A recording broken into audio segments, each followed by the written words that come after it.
This is Lesson 2, Graphing Lines for Unit 1 in Geometry. This lesson will teach me to graph a line using multiple methods.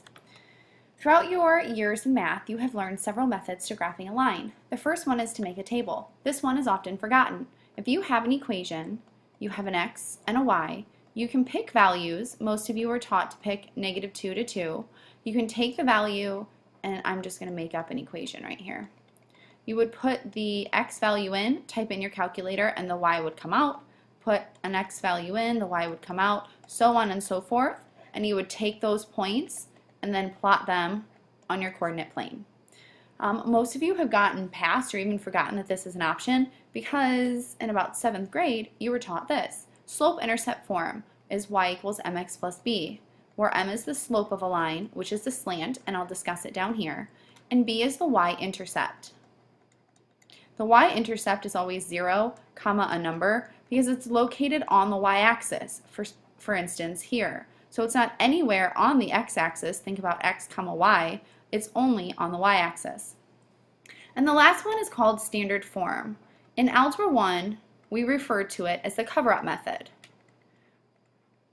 What standard form allows you to do is it allows you to find both the x and the y-intercepts quickly. The way I teach my students to do it is to make a small table. The x-intercept and the y-intercept each have a 0 but in different places. So by putting a 0 in the x column, what that's telling me to do, and I'm just going to make one up for sake of an example. By putting a 0 in the x column, anything times 0 is 0, so it's essentially canceling that out. Oops, I should have made that a number, sorry. So what I'm left with, if x is 0, is a small equation. For here, I've just made up this one, so dividing both sides, it would give me a 3.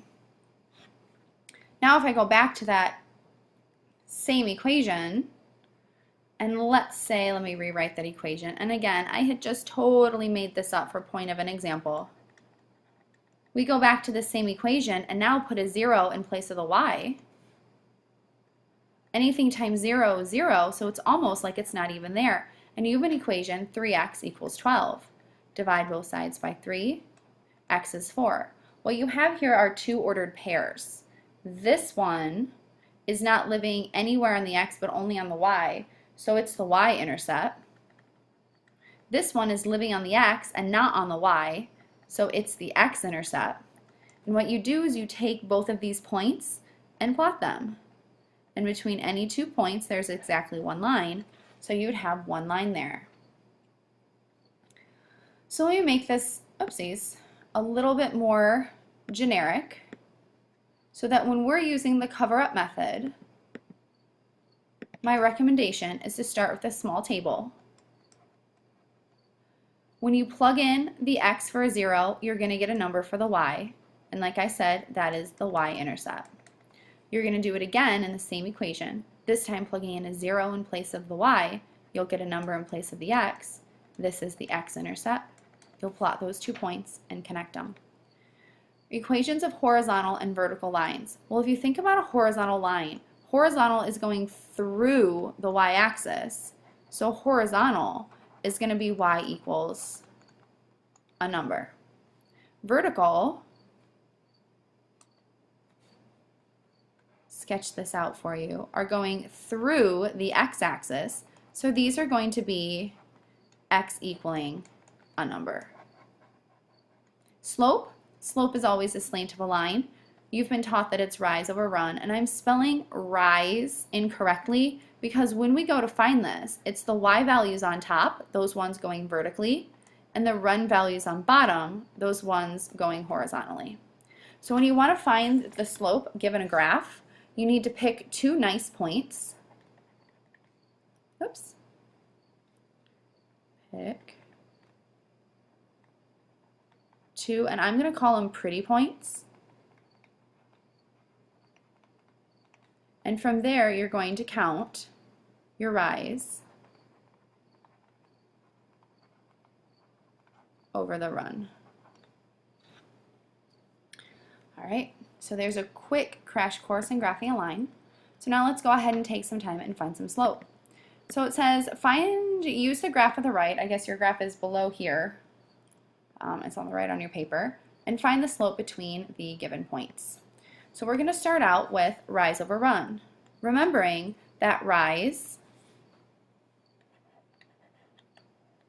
and I'm misspelling rise on purpose, I know how to spell it, is this y value which is vertical. So from the a value, I'm going down 1, 2, 3, 4, 5, 6. Because I went down, it's a -6. And from here, I'm going right 1, 2. Right is always a positive direction. Down is always a negative direction.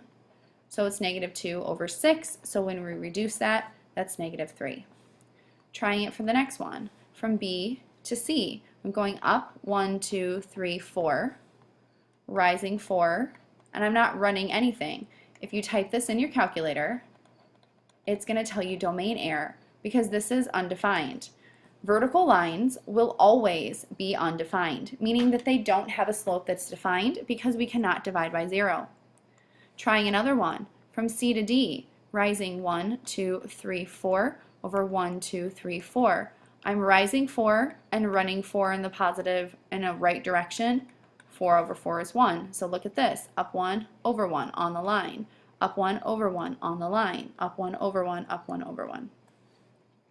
Looking at from D to E, I'm not rising any. I'm running 2. Type this in your calculator. You'll find that it's 0. Horizontal lines will always have a slope of 0. And lastly, E to F, I went down 1, 2, 3, right 1, 2. Down is negative. Right is positive. I'm not going to reduce that anymore. Slope by definition is a fraction. It's rise over run. If you were to reduce that to 1.5, it's no longer a fraction. So this is down 3, right 2. It doesn't look like I have any examples with it, so I'm going to go back here real quick. Let's say, for instance, and I'm going to go back to this first one, you wanted to go from B over to A. You would rise 1, 2, 3, 4, 5, 6. And here, if you want to go in the left direction, left is always negative. So it would be -2, which would still give you an answer of -3. So there's your crash course on slope. Let's do some graphing. It says graph the following using any method, label each line as indicated. If you notice what I've done is it says graph line AB if y equals 2x plus 1. What I'm trying to do here is to get you used to labeling a line and used to seeing a line as labeled. That label isn't changing how we graph. So this is in the format y equals mx plus b. I'm going to start with my y-intercept. It's down here at -1. My slope is 2 over 1, both moving in the positive direction. Up 2 over 1, up 2 over 1, up 2 over 1. And I'm going to exhaust the space on my graph to make it as neat as possible. Grab a straight edge and connect them. I don't have one handy. And then between any 2 points is exactly one line. So what you're looking for is to label these. I am just going to grab a line to make that a little bit nicer looking. So here's my line, stretching between all of these, between all of these points. So please do grab a straight edge, make this as neat as possible. So there's my line, and I want it to be called line AB. You could put A here, or B here, or any combination. As long as you have an A, and as long as you have a B somewhere on this line, that's line AB, and notice the arrows as well. The next one I want you to call line CD. It says 3x plus 4 equals 12. This might be the example I grabbed earlier. I'm going to use the cover-up method. I think it's faster here, but not everybody likes it. I'm going to put a 0 in place of the x. When I do that, that gets covered up. Divide both sides by 4. Y equals 3. And notice it's going to go in the y column. So this is giving me the point, 0 on the x, 3 on the y. I'm going to do this one more time. And I'm going to do it now by placing a 0 in the y column. When I place a 0 in the y column, 4 times 0 is 0. That goes away. So here's the equation I get. Notice x equals 4.